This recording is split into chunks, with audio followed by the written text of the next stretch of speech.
Thank you, Soren, for inviting me. It's a pleasure to be here. I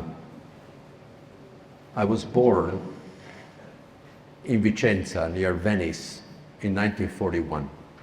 And I went to a technical high school studying radio technology, which was all based on vacuum tubes. People with white hair like me remember what vacuum tubes are. And I went to work for Olivetti when I was 18. In 1960, the year that I graduated.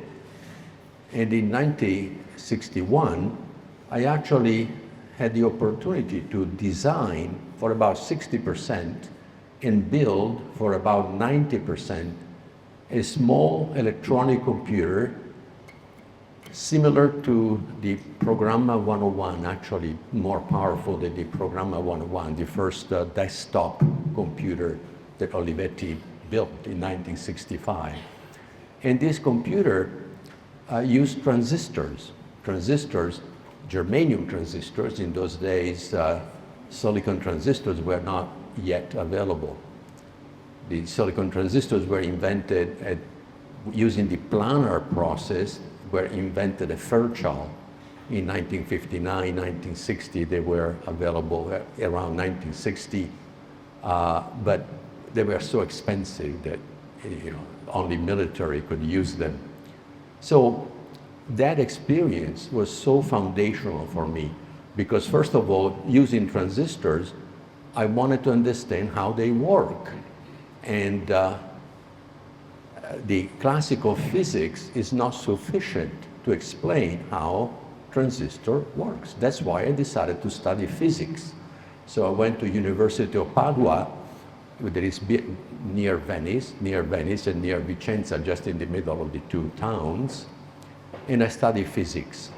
And after graduation, I worked for SGS Fairchild, the only company in Italy at that time that was building transistors and the beginning of the integrated circuits.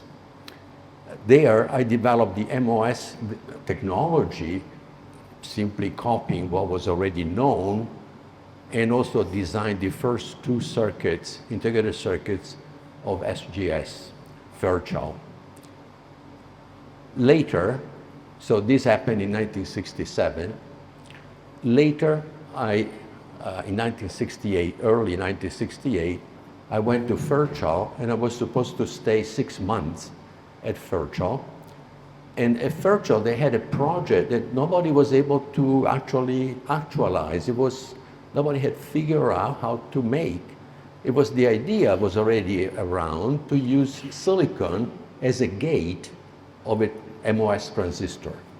And with that, it was, conceived that one could have faster transistors that way, but nobody knew how to do it. So my job was to figure that out, and I did. And I developed the MOS silicon gate technology, which was the technology that made possible all the pieces necessary to make a computer on a chip. In those days, computer memory could not be made with semiconductor. They were too expensive, they would dissipate too much power. It was not a competition with the core memories, magnetic core memories that were used at that time. So, and the microprocessor, of course, was also an idea that was in the air. Someday we will be able to put a CPU on a chip. But again, no technology was available to do that.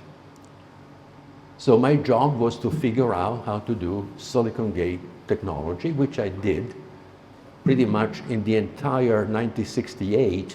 I developed the basic technology. I developed also the first integrated circuits that became the 3708 commercial circuit that was sold at the end of 1968. That showed the enormous performance improvement that this technology could provide. Silicon gate was 5 times faster than the previous technology.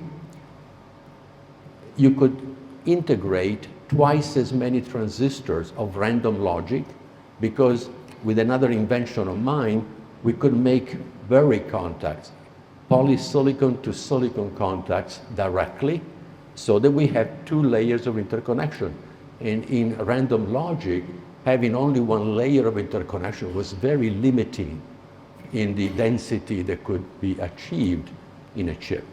So the other thing that was major, the leakage current was reduced by at least 100, typically it was 500 to 1,000 times less than the previous technology. And that made possible the dynamic RAM, because if the leakage was like the previous technology, and in that case there was no way to improve it, because the metal, the aluminum gate could not withstand the temperatures necessary to reduce the leakage. The refresh time of a memory would be equivalent to the you would have to refresh the memory every cycle, every access cycle, which is ridiculous. But with the better leakage, less than 1% of the time was spent to refresh the memory. So the dynamic RAM, which was the only way to replace core memory, was born in 1971. So anyway, so my technology then was actually taken by Intel to found the company. The two of the 8 founders of Fairchild, Bob Noyce and Gordon Moore, were the founders of Intel. And when they saw the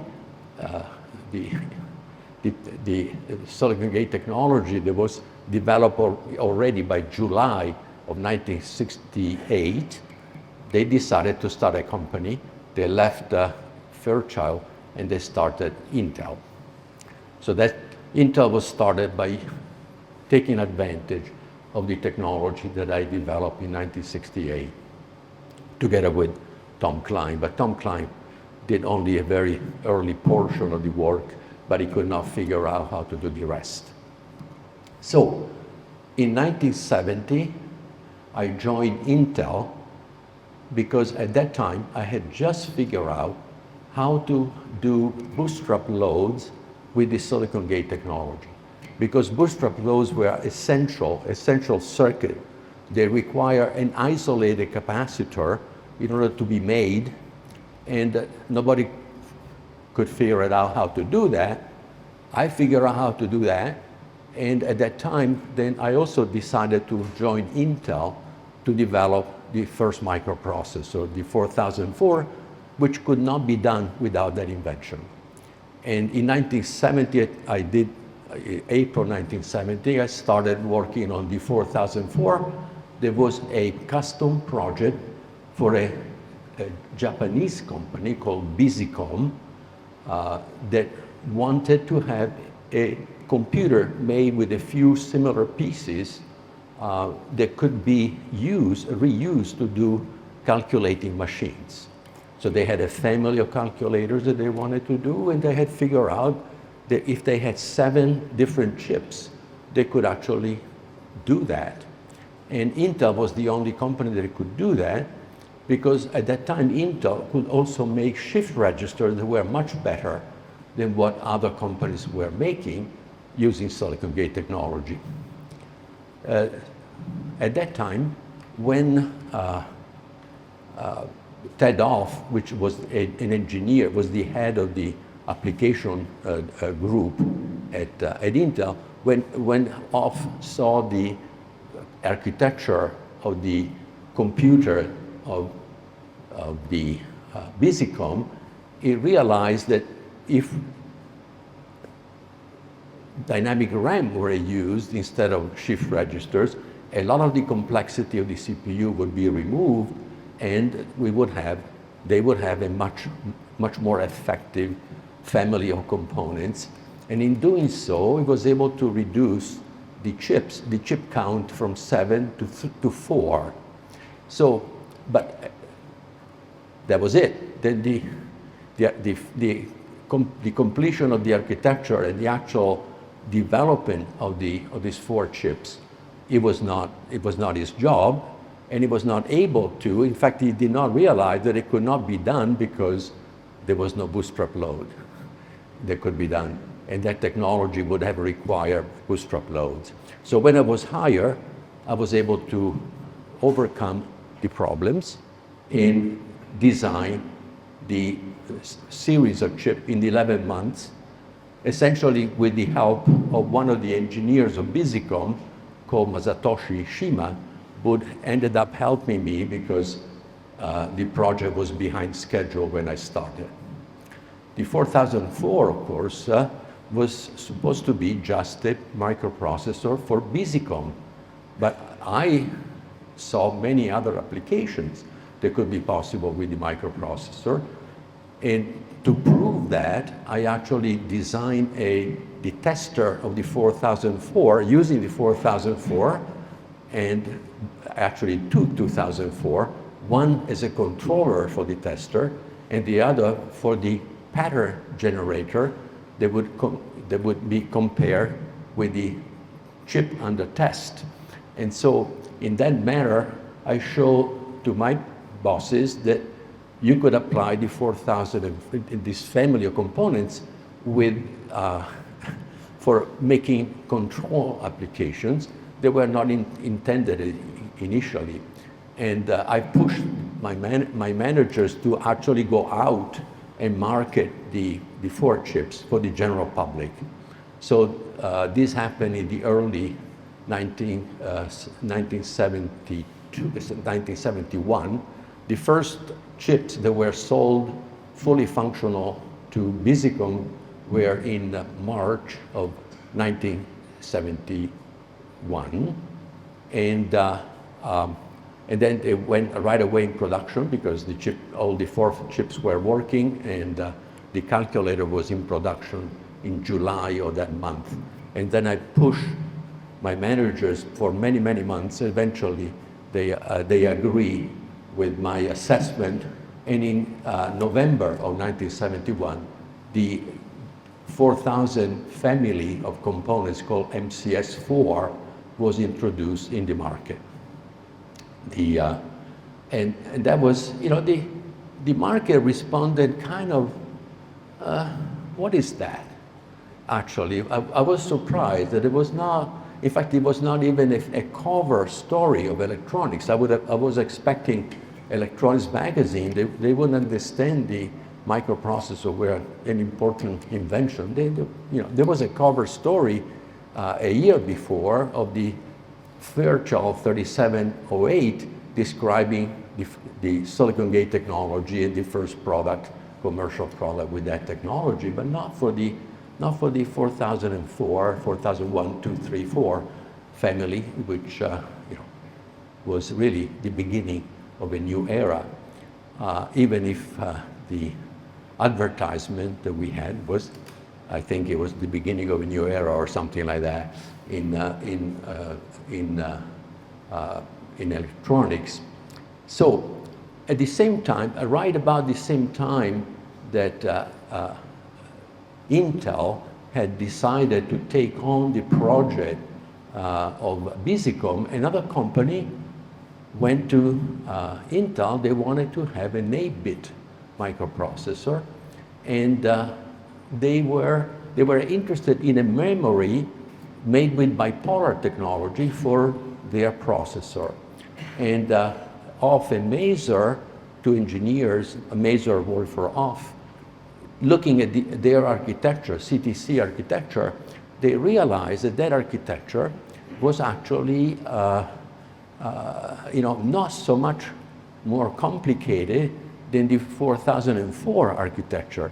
Again, if there were simplifications made by the fact that instead of using shift registers, dynamic RAM were used. So again, for the same kind of situation, that architecture was quickly changed, and very few changes actually in that case, and the 8008 was entered into a contract, but the engineer that got that job could not figure out how to do it.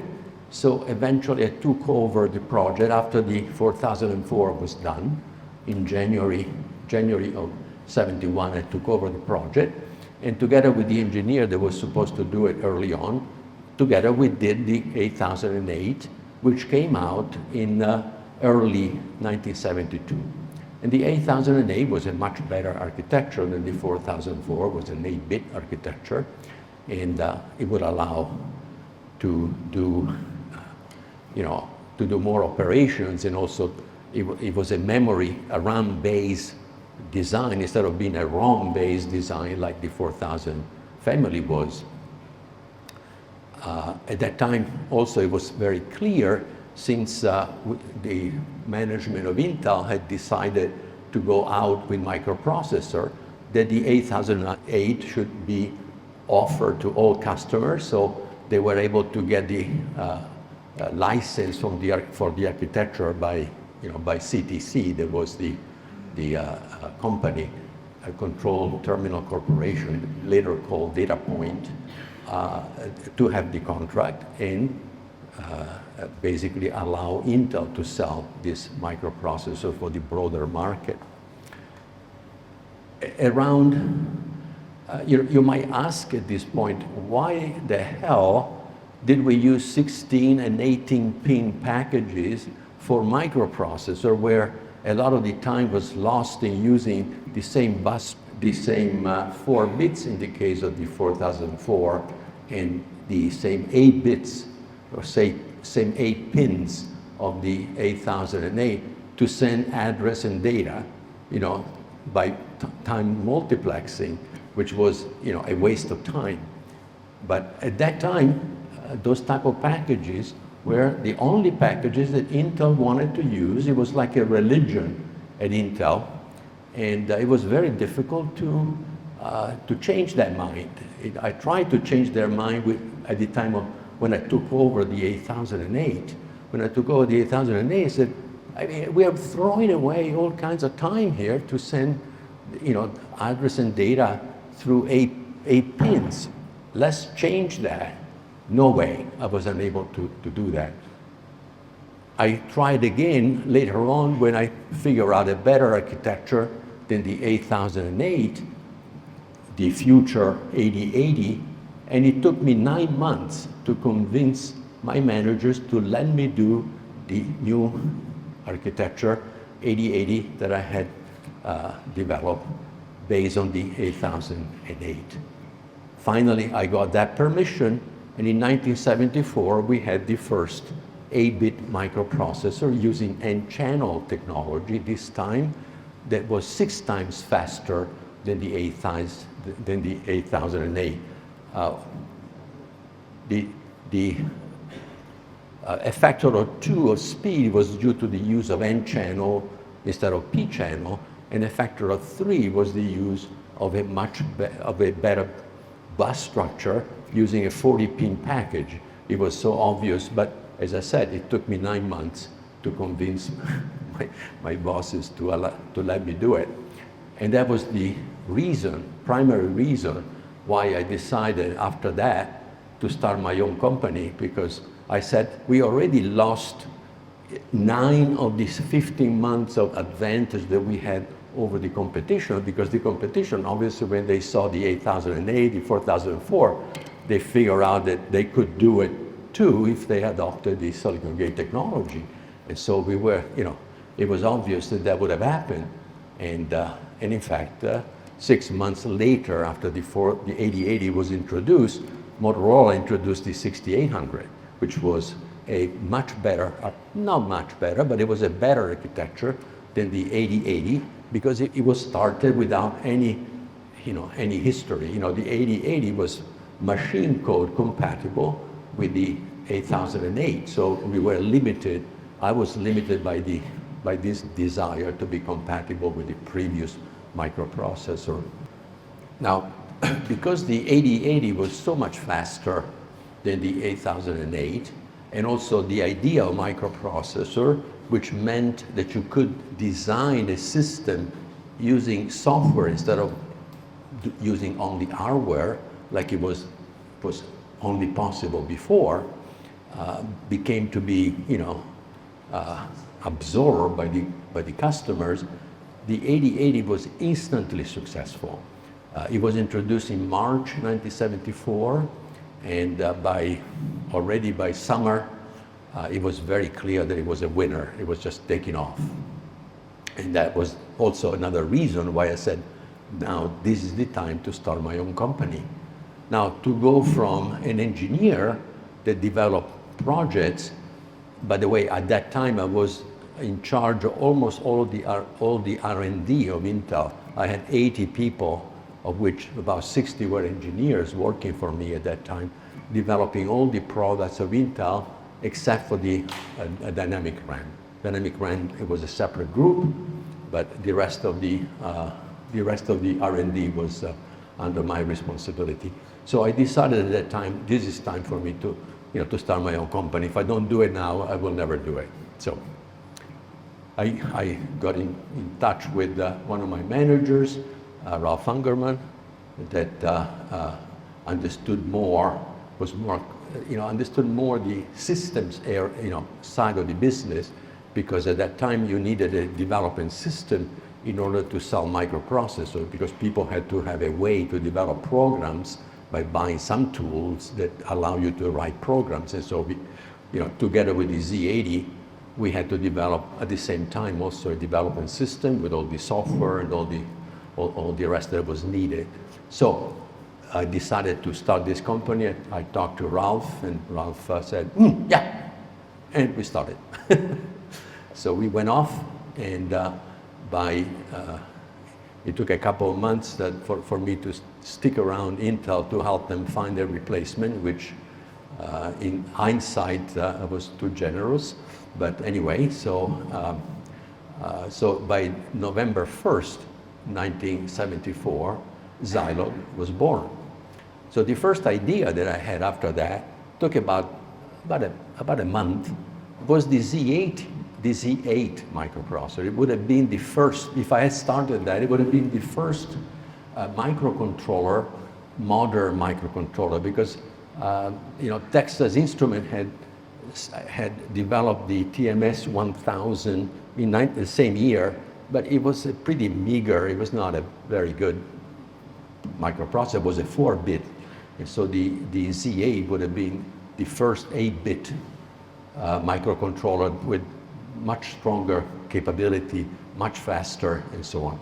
And but then later I decided no, because a microcontroller requires us to have immediately a factory as well. And at that time, I figured that we could use the first wafer foundry ever in California, in fact in the world, which was a company called Synertech. That was also offering wafer foundry capability in order to start this process without doing too many things and requiring too much money at the beginning. Because in those days, to build a factory, manufacturing factory, it would take $5 to $10 million. Now it takes $20 billion, but let's forget about that. So I could not have found the money to do that. And in fact, in 1975, when I started with Ralph Synaptics, the amount of money in VC that was spent in the US was $10 million. It's hard to believe. Now $10 million is just the seed money for one startup. In those days, the entire industry used for all startups. It was the lowest point in VC in the history of the VC in the US, because 74 was a very bad year.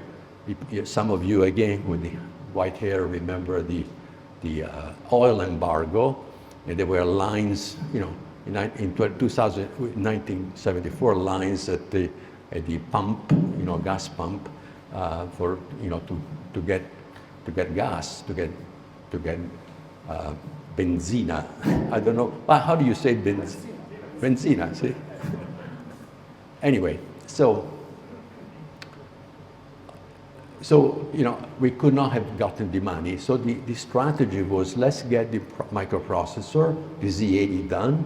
Then when our investor, that was Exxon, will see that the chip works and is really, people like it, then they will give us the money.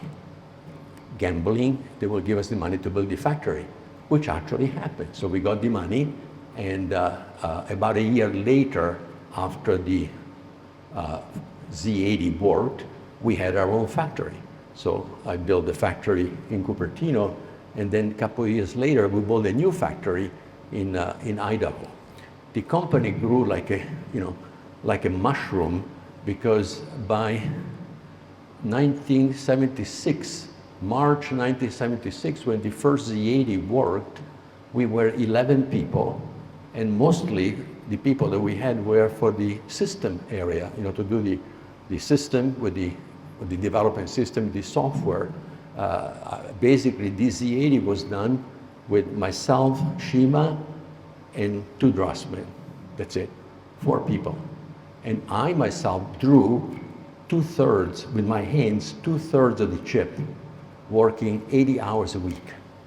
So that's when I started wearing glasses. After that, for 5 months, I worked 80 hours a week to get the Z80 out on time, the time that we promised Exxon, which was our investor.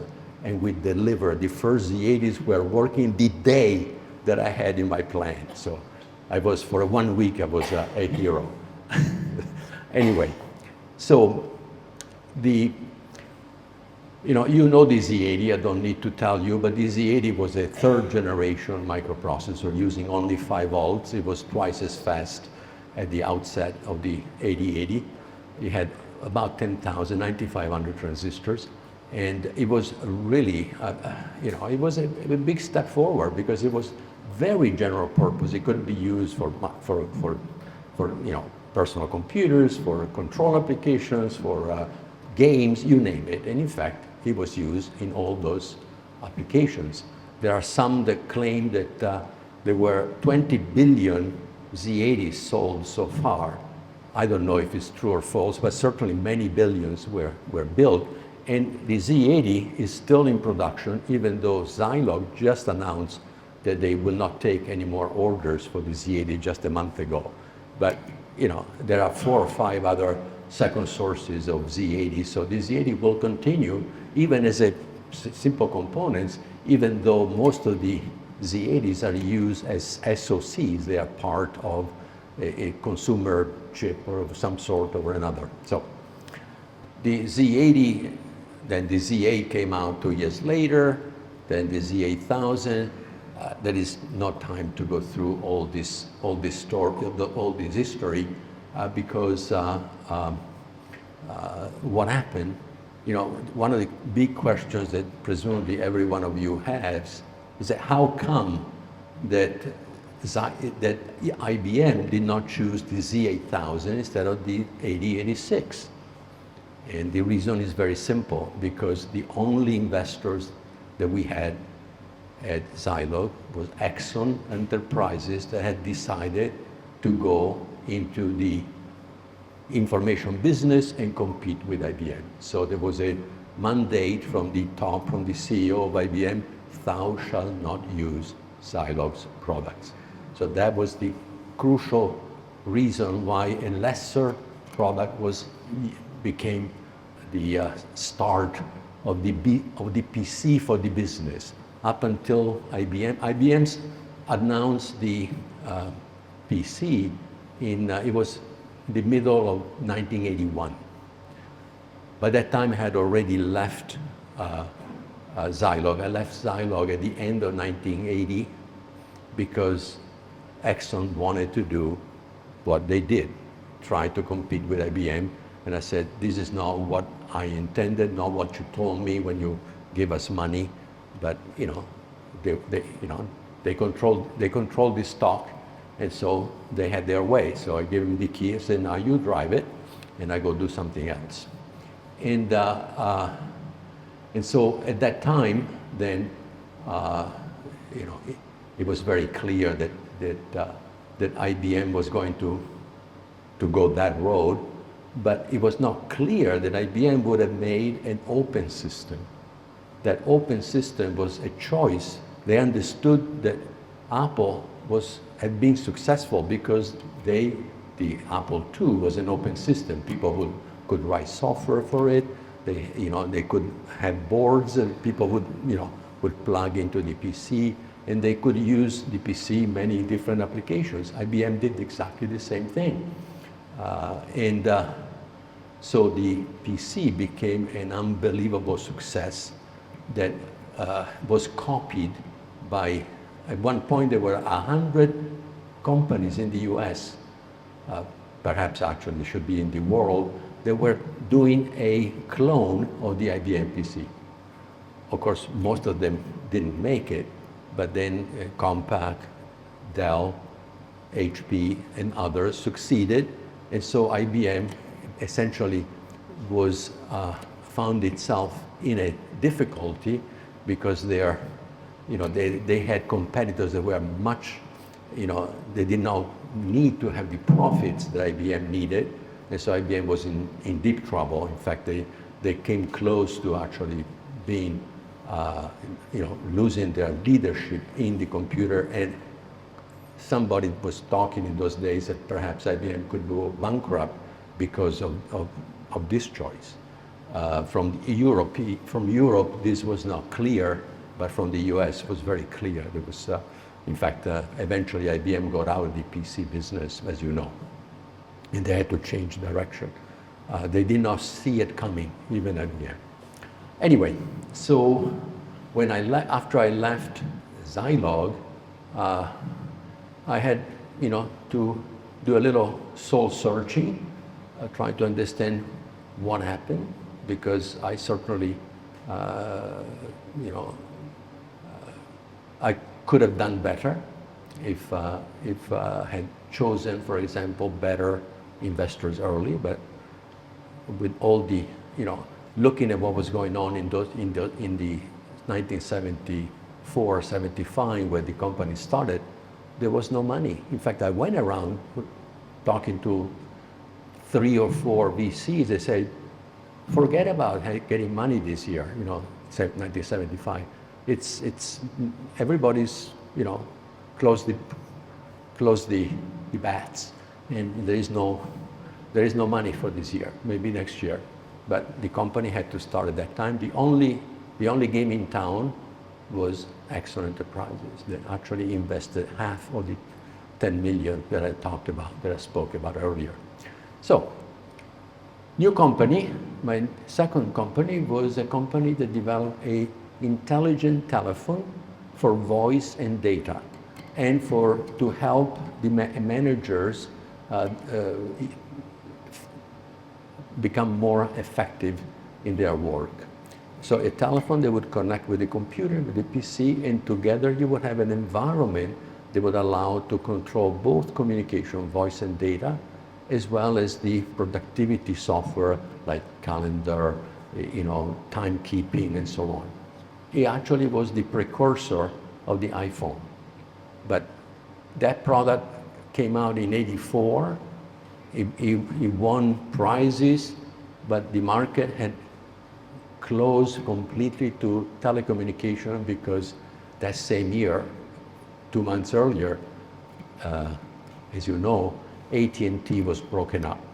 And so the people that needed to buy telecommunication equipment, and this equipment had to be bought in a number of units, because to be useful, you had to have a group having all the same system. So, companies did not want to make an investment in telecommunication for a few years after the AT&T breakup. Basically, the various Bell companies that were providing service, those were separated from the AT&T. Also, the AT&T lab was broken up. So the whole thing was in a mess. So, bad timing. So I started Synaptics. After that, I sold the company, but of course, most of the money was lost of the investors. Another big lessons for me. And then I started a third company, Synaptics, in 1986. At that time, neural networks were beginning to be an interesting approach for artificial intelligence after the perceptron and the early work done in the late 50s, early 60s, and the invention of the backpropagation learning algorithm that had happened a year or two earlier was kind of showing promising results. And I was interested in approaching that world because I had studied, I was stunned by a book that I read, it must have been 78 or 79, that was describing how the brain possibly works. That book, inspired me to think to understand that the brain cannot work the same way that a computer works. And so I was interested, and I started this company, trying to understand how we could use neural networks to make computers that learn. And the idea that allowed me to start this company was to use analog transistors, floating gate transistors for synapses. So if I use analog transistor for synapses, I can actually do a multiply, add, storage of something that is at least 4 bits equivalent, maybe more, all in one transistor. So that's an interesting, idea. So I could do neural networks, making arrays of neural networks that would be at least 1 million times more energy efficient and speed efficient than computers in those days. So that was the idea behind. The point was that early on, I had to figure out how good were neural networks. So we started selling projects to different companies. For example, the post office, the US Post Office had problems of recognizing the address handwritten in packages. That was so hard, that nobody was able to do it.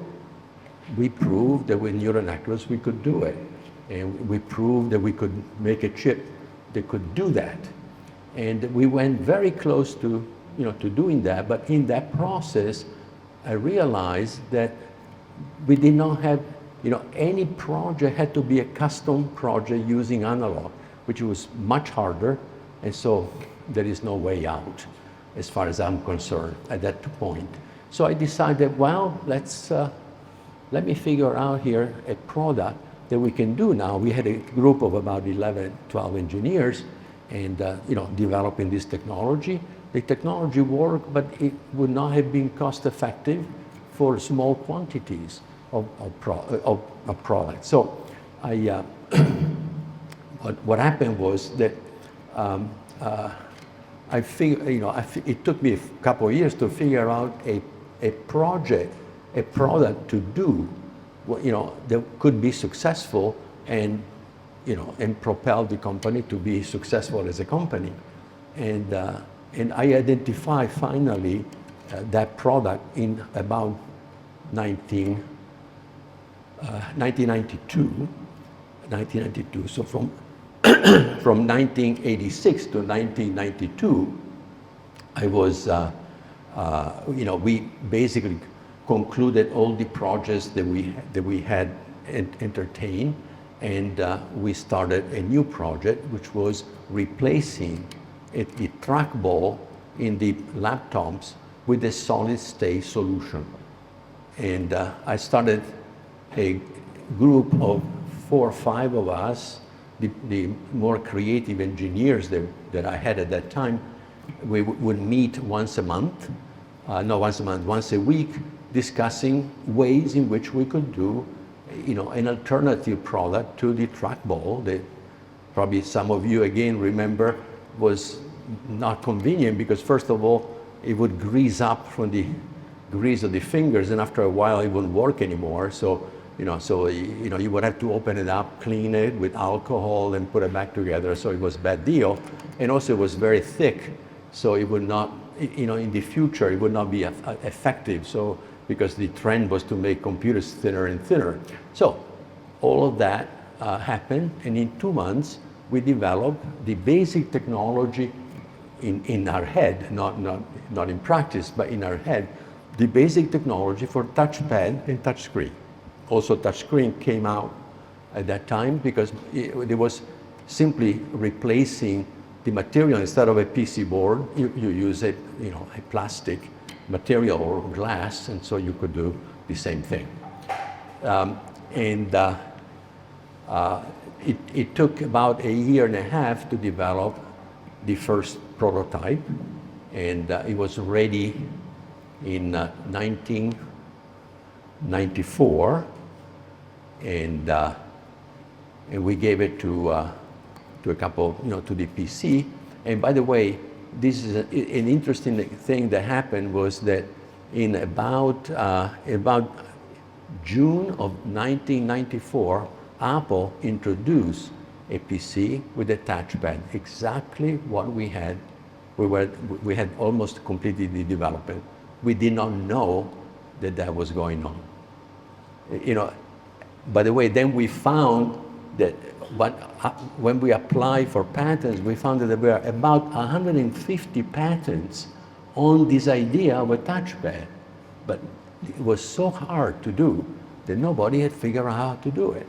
Apple succeeded first by buying the technology of a company in Utah called Cirque, that had developed this thing, again, under, we didn't know.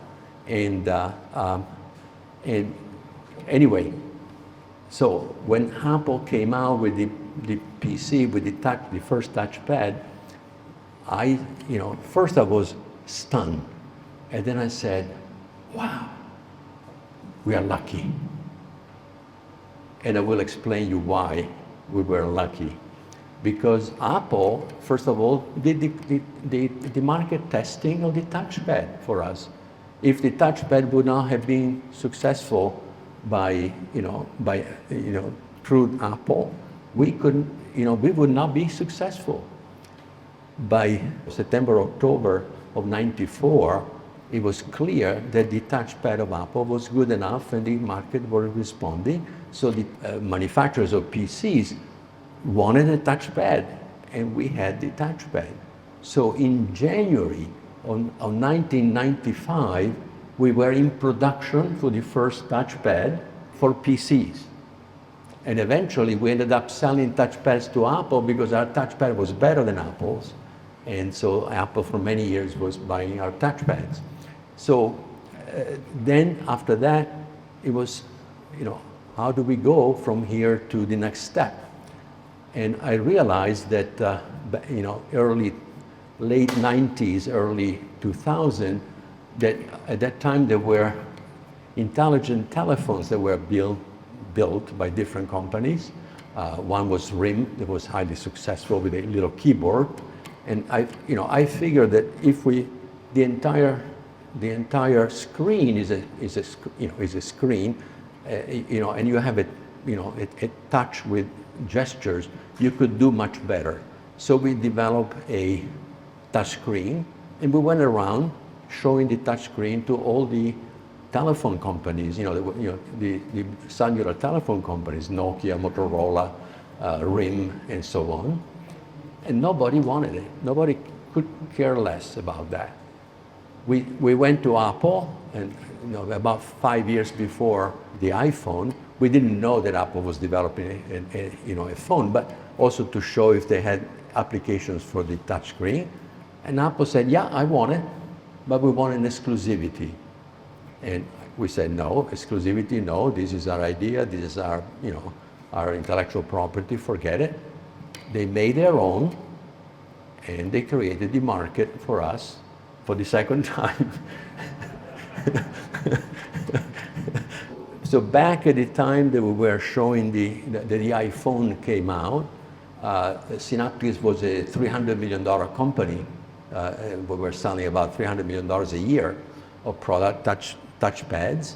We had 80% of the PC, laptop market, and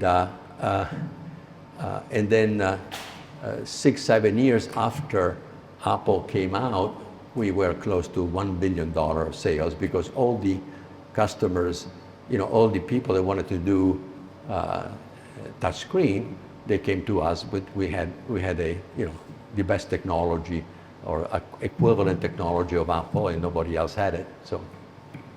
So that was a good thing for us. During the time that I was developing, that we were developing at Synaptics, the AI, essentially, neural networks. But by the way, at that time, the people, the experts of AI, all thought that neural networks were not the way to go. There had been books written that perceptrons and these type of neural networks were bad. You couldn't do exclusive OR, they couldn't learn things like that. So forget it, it's not the way to go. So there was this, this general idea that neural networks were basically dead. And only few companies and few research centers continue to work in neural networks after we left. And we actually developed a chip that was a character recognizer for checks that actually worked.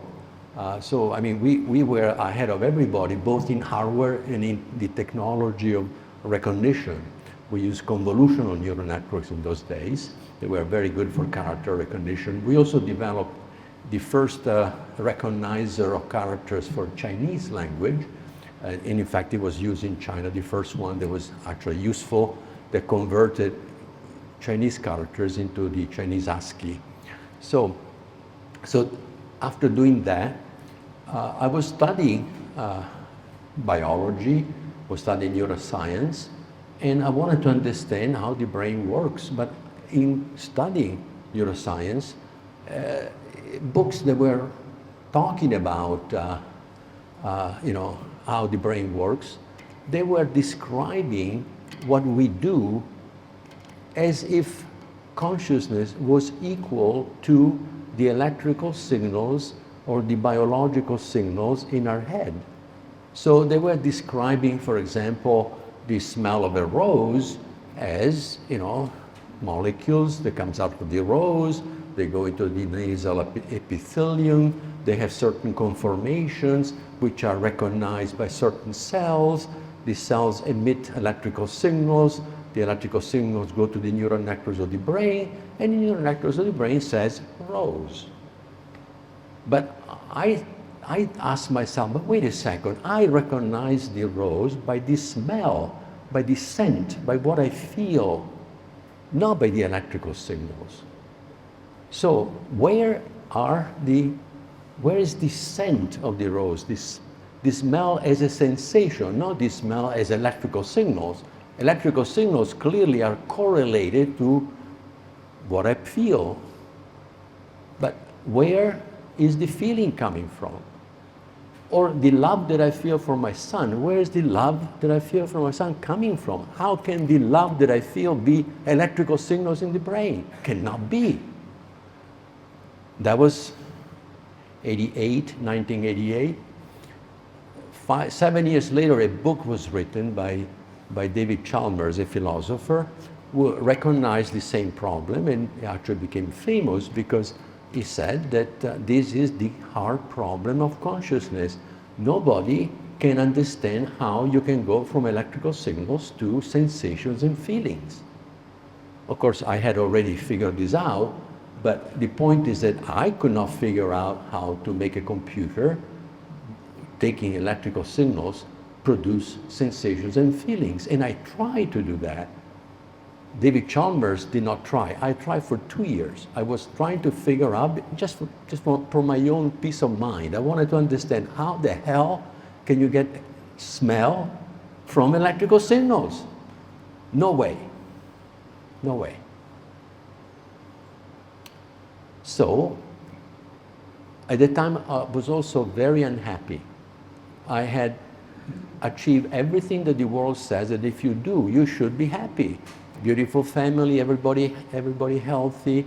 I had more money than I needed to live the rest of my life without working. I was famous. What more do you want?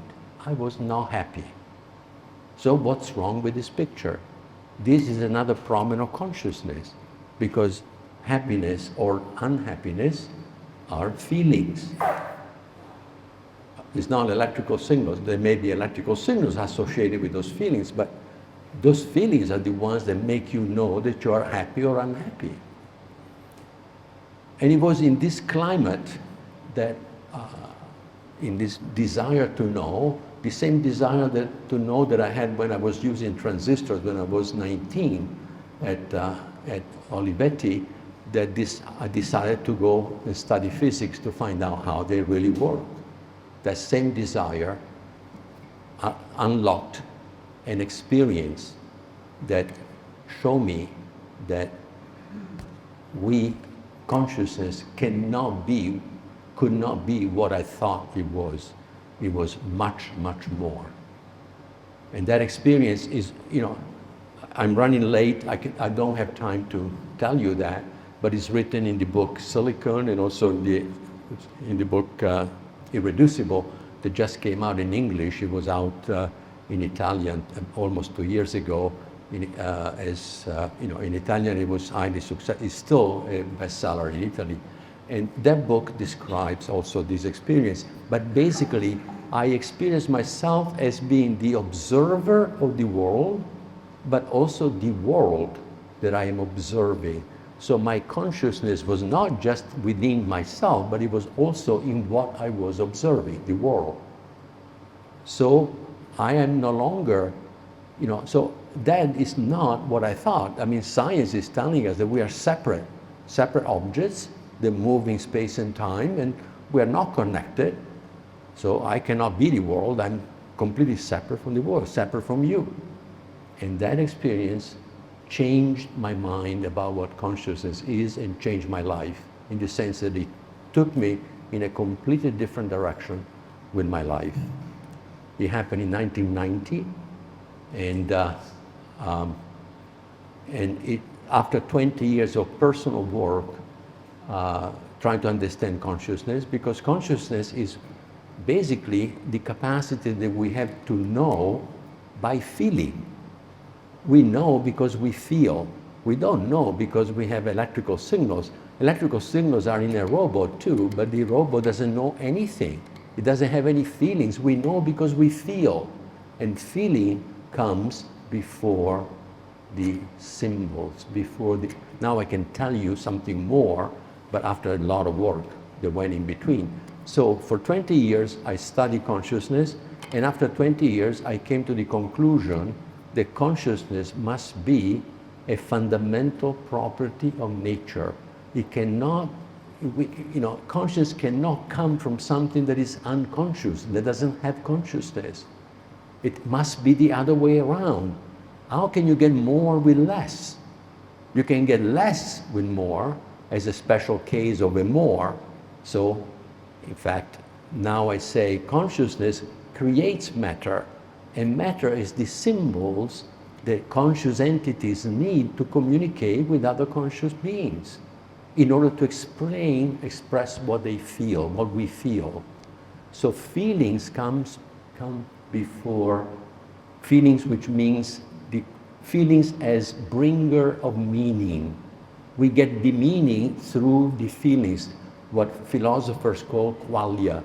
David Chalmers was the one that understood the difficult problem of consciousness and used the word qualia for sensations and feelings. But qualia, to go from qualia to comprehension and meaning, where meaning is the essence of comprehension, you need more stuff, more physics that we don't even know. So after that, so this happened 2009 or so, 2008, 2009, I decided to go and find a theory of consciousness, because consciousness and free will they go together, and I will say a few words about that in a second. But consciousness and free will must be foundational, and they must be quantum in somehow. It was very clear. So I wanted to have a theory that explains that. Because by explaining that, we go beyond the idea of scientism that we are machines. Machines, like a robot, is not what we are. And if we believe that we are machines, then artificial intelligence will be better than us maybe in 20 years, which is what many AI people tell us today. So this would be the end of humanity if that were the case. But with my experience, consciousness was far, far more than that. Penrose was, is a mathematician and physicist, mostly mathematician, that got the Nobel Prize for his work on black holes a few years ago, probably 5 years ago or so. And is the only physicist, to my knowledge, that actually took seriously the problem of consciousness about 30 years ago or so. And his theory is not great, in my opinion, but what is important is that he brought to the attention of the scientific community that consciousness is an unsolved problem. And so he has this merit, which is great, to have broken the ice. So the next step then was to sell my last company. That company, I had a company, I was CEO of a company that was making cameras for entire cameras for cell phones called Faggin, using a new technology. So anyway, there's not enough time to talk about that, but it was my last adventure as an entrepreneur. And I sold that company. I got out of every board that I was, and to dedicate myself to the study consciousness. In 2011, I started a foundation, the Federico and Faggin Foundation, to give some money to researchers that, like me, believe that consciousness is more fundamental than matter, that consciousness must exist in the beginning of the universe. And in the last 8 years, working with a top-level physicist, Italian physicist, he developed a theory. His name is Giacomo Mauro Dariano. Is the professor of theoretical physics at the University of Pavia in Italy, and he developed the theory where he shows that quantum information is more fundamental than quantum physics. In other words, quantum physics derives from quantum information. And quantum information is, of course, what is important for quantum computers. So this theory is the first actual theory starting from an intuition of John Wheeler. John Wheeler was the professor that thesis advisor of Feynman, Professor Feynman, that many of you know is a famous Nobel Prize winner, the developer of QED, quantum electrodynamics. And John Wheeler coined the phrase "it from bit," essentially bringing to the attention of the physics community that matter should derive from information. At that time, when I met Dariano, I had arrived at the conclusion that meaning produces information, which then produces matter. And so, working together, we arrive at a theory that says that if you start with consciousness and free will, you can actually explain why quantum physics has the crazy properties that it has that nobody has ever been able to explain so far.